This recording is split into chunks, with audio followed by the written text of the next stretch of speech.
Hello বন্ধুরা, আজকে আমি তোমাদের ক্লাস 11-এর সেমিস্টার 2, ঠিক আছে, সেমিস্টার 2 এর আইসোস্ট্যাসি ও মানে সমস্থিতি ও আইসোস্ট্যাটিক অ্যানোমালি বা সমস্থিতির যে বিচ্যুতি সেই সম্বন্ধে আজকে আলোচনা করব। ঠিক আছে, দেখো আইসোস্ট্যাসি কি? আইসোস্ট্যাসি মানে কি? সমস্থিতি। বাংলায় কি? সমস্থিতি।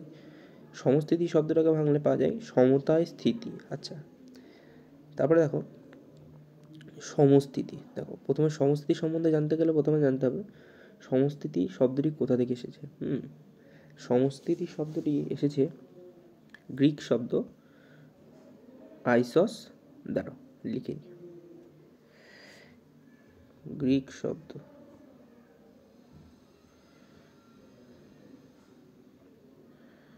আইসস, যার অর্থ হলো সমতা, আর হলো আরেকটা স্ট্যাসিয়া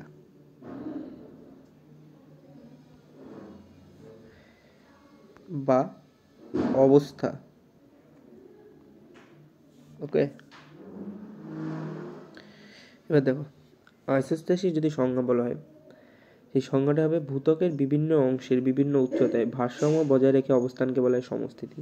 এবার দেখো সংজ্ঞাটাকে যদি ভাঙি, সেই জিনিসটা কিভাবে কি বোঝায়। দেখো প্রথমে আইসোস্ট্যাসিস জানতে গেলে প্রথমে জানতে হবে তোমাকে শিয়াল আর সীমা কি। দেখো শিয়াল আর সীমা, শিয়াল হলো তোমরা আগেই জেনেছো মহাদেশীয় ভূত্বক। ওকে, ভূত্বক। আর সীমা হলো মহাসাগরীয়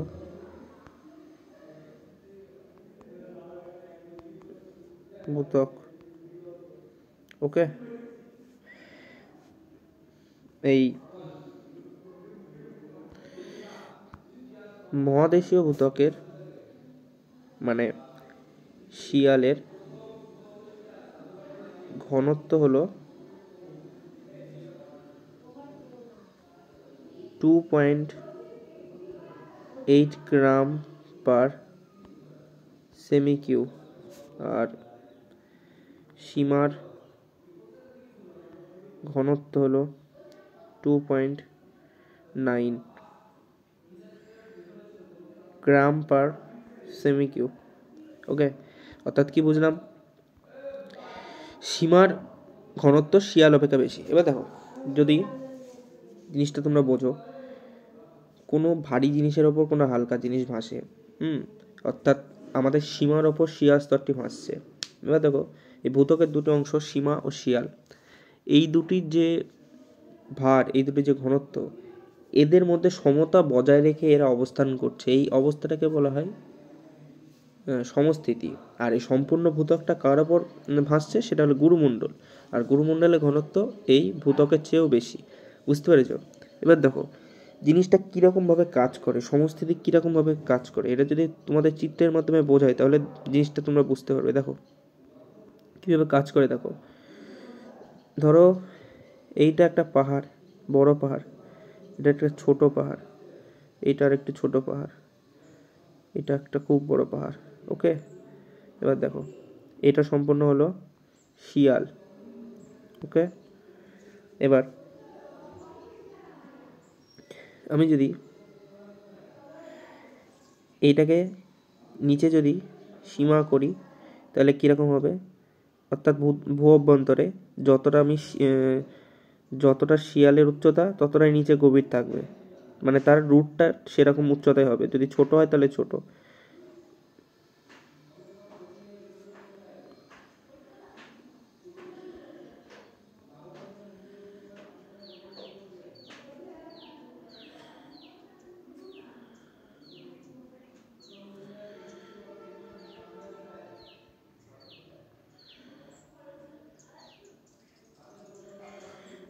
ওকে,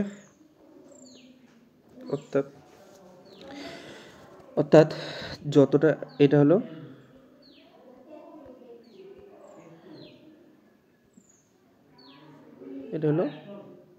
সীমা বা মহাসাগরীয় ভূত্বক। এটা হলো শিয়াল, এটা হলো সীমা। এবার দেখো কিভাবে সামঞ্জস্যপূর্ণ, শিয়ালটা যতটা উচ্চতায় থাকবে সীমাটাও তত গভীরে থাকবে। এবার দেখো ভূত্বক থেকে একটা যে লাইন, এই যে লাইন এদের মধ্যে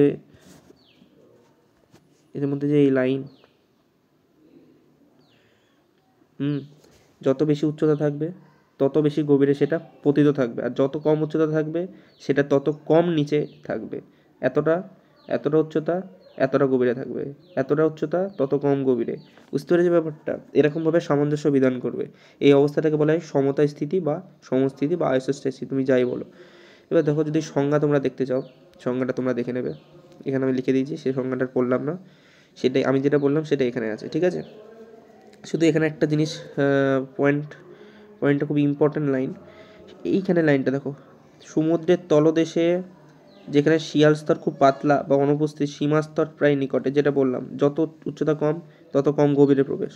আর পর্বত বা মালভূমি বিশিষ্ট স্থানগুলিতে সীমাস্তর ভূপৃষ্ঠ থেকে যত দূরে যত বেশি উচ্চতায় সমভূমি বা সমুদ্রের তলে সীমাস্তর ভূপৃষ্ঠের কাছাকাছি অবস্থান করবে। এই লাইনটা খুব ইম্পর্টেন্ট, যেটা বোঝালাম সেটাই আছে, এটা দেখে নেবে। তারপরে দেখো তোমরা তাহলে সমস্থিতির ধারণা বুঝলে। এবার পরের ধারণা হচ্ছে আইসোস্ট্যাটিক অ্যানোমলি বা সমস্থিতিজনিত বিচ্যুতি।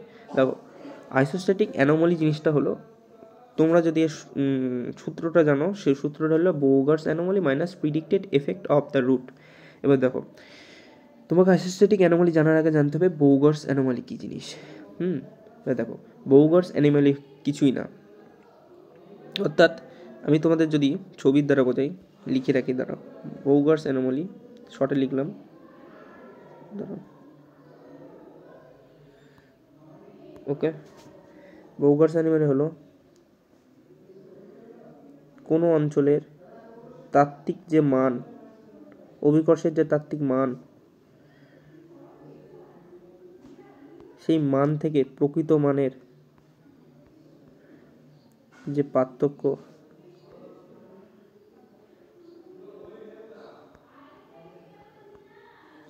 সেটা তা হলো জিবি।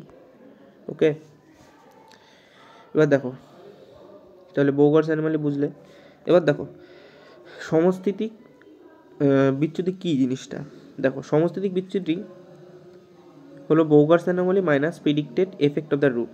এবার তোমাকে সেটা চিত্রের মাধ্যমে যদি বোঝাই, দেখো এই সমস্থিতিক অ্যানোমলি জানার জন্য সমস্থিতিক কারণ, কিসের জন্য এই সমস্থিতিক অ্যানোমলি দেখা যায়, ঠিক আছে, বা আইসোস্ট্যাটিক অ্যানোমলি কিসের জন্য দেখা যায়। দেখো এর বিভিন্ন কারণ হয়। প্রথম কারণ হলো ভূমির বেদ, ঘনত্ব, টেকটনিক কার্যকলাপ, অবক্ষেপণ, এগুলো হলো মূল কারণ, ঠিক আছে। হয়তো কোনো জায়গায় ভূমির বেদ কম বা বেশি সেই কারণে, বা কোনো জায়গার ঘনত্ব, মহাসাগরে দেখা যাচ্ছে মহাসাগরের ভূত্বকের কোনো অংশের ঘনত্ব বেশি, সেই ক্ষেত্রে দেখা যায়। বা টেকটনিক কার্যকলাপ, ভূমিকম্প, অগ্নুৎপাত, এইসব কার্যকলাপ যদি হয়ে থাকে সেক্ষেত্রে অসঙ্গতি দেখা যায়। আবার অবক্ষেপণ, অর্থাৎ কোনো অঞ্চলে দেখা যাচ্ছে পলি সঞ্চয় হয়ে গিয়ে সেই জায়গাটা ভারী হয়ে গেল, ঠিক আছে, সেই ক্ষেত্রেও দেখা যায়। এবার এই জিনিসটা কয় প্রকার, এই জিনিসটা দুই প্রকার, এক ইতিবাচক সমস্থিতিক অসঙ্গতি আর একটা হলো নেতিবাচক। এবার ধরো এইটা চিত্রের মাধ্যমে বোঝায় তাহলে বুঝতে পারবে ইতিবাচক সমস্থিতিক অ্যানোমলি আর নেতিবাচক। দেখো ইতিবাচকের ক্ষেত্রে কী হয়, পর্যবেক্ষণ করা মান তাত্ত্বিক মানের থেকে বেশি হয়। চিত্রের দ্বারা কীরকম বোঝায়, ধরো এই যে চিত্রটা, প্রথম চিত্রটাই ধরো তুমি একটা এমনি বোঝো, একটা বড় পাহাড় আছে, ঠিক আছে, এই বড় পাহাড়ের তুমি কি আগে বলেছিলাম যতটা উচ্চতা সেরকম গভীরতা, ধরো এরকম গভীরতা, তুমি ভাবলে যে এটা গভীরতা হবে এরকম, এটা কি তার তাত্ত্বিক মান, ঠিক আছে, তার তাত্ত্বিক মান। এবার তুমি যখন সেটা পরীক্ষা করলে, যে এই পাহাড়ের উচ্চতা এতটা আছে, তাহলে গভীরতা কতটা থাকবে, সেক্ষেত্রে তুমি যখন পরিমাপ করলে তখন পাওয়া গেল এর থেকে কম। বুঝতে পেরেছ? তখন সেটা হলো প্রকৃত মান। তাহলে দেখো এবার জিনিসটা বলবো, এবার আগের পেজে আসো। এবার দেখো আমি কি পেলাম, পর্যবেক্ষণ করা মান, ঠিক আছে, তাত্ত্বিক মানের থেকে কম, অর্থাৎ সেটা হলো নেতিবাচক। সেটা কি নেতিবাচক, মানে তাত্ত্বিক মানটা প্রকৃত মানের থেকে মান বেশি। বুঝতে পেরেছ? তাহলে তাত্ত্বিক মানের মান সেটা প্রকৃত মানের থেকে বেশি, সেক্ষেত্রে কি হবে, নেতিবাচক আইসোস্ট্যাটিক অ্যানোমালি।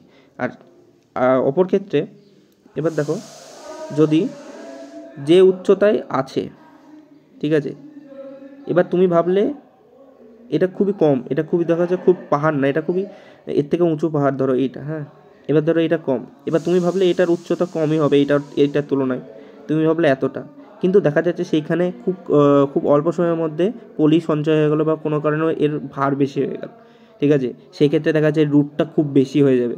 তখন তুমি মাপলে, তুমি ভাবলে এতটা, ঠিক আছে, এটা তাত্ত্বিক মান পেলে যে হ্যাঁ এইটার উচ্চতা কম, তাহলে এর অ্যানোমালিটা যে বোগার্স মান, সেই বোগার্স মানটা কম হবে, কিন্তু তুমি যখন মাপতে গেলে সেটা প্রকৃত মানটা পাওয়া গেল বেশি, ঠিক আছে, তখন হয়ে গেল বেশি, প্রকৃত মান বেশি, তখন সেক্ষেত্রে কী দেখা যায়, পজিটিভ আইসোস্ট্যাটিক অ্যানোমালি, ঠিক আছে। এবার বুঝতে পারলে ব্যাপারটা, পজিটিভ আর নেগেটিভ। হ্যাঁ, এবার দেখো, যদি কোশ্চেন করো, কোশ্চেনে যদি চলে আসি, তাহলে দেখো, what is isostatic anomaly? Option number A deviation from the expected gravity value due to variation in crustal thickness or density, a change in magnetic field, a shift in earth axis and a variation in earth's climate, ঠিক আছে।